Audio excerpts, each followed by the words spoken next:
ngân na chỉ ôm tua tu tên in lệ năn ron phăng kha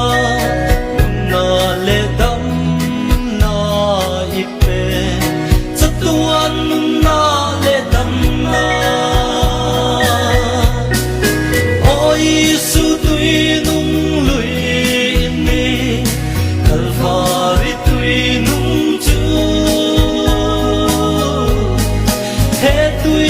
hăng hăng lệ ro nát na về tu thế sông sông đắm na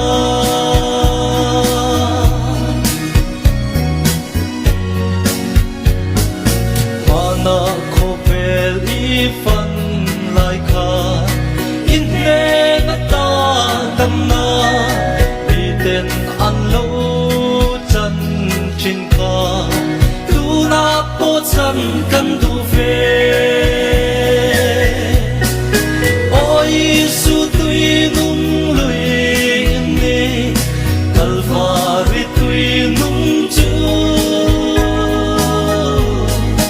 hết tuy hăng hăng lệ ro nát na về tu ta trong sông đắm na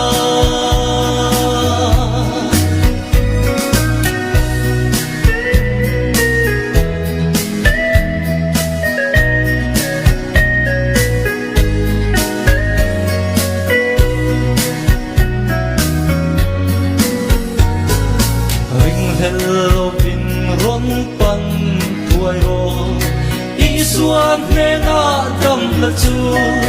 kan kan nun na le dam na i su min pe ang chao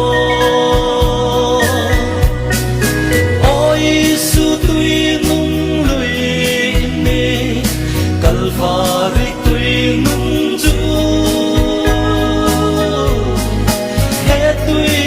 hăng hăng lệ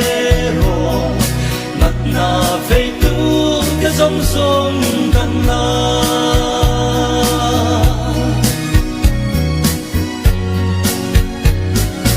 har lệ mi tel piang suan bai ten lali suan ne na tam na kan tan da in a om si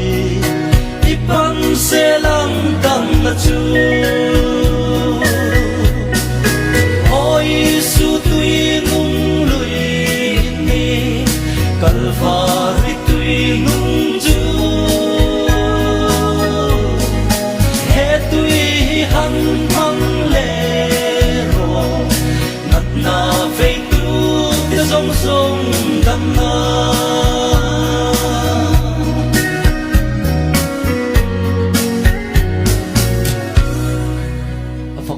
mga ipong sintu kan patian ning fakin nomor 11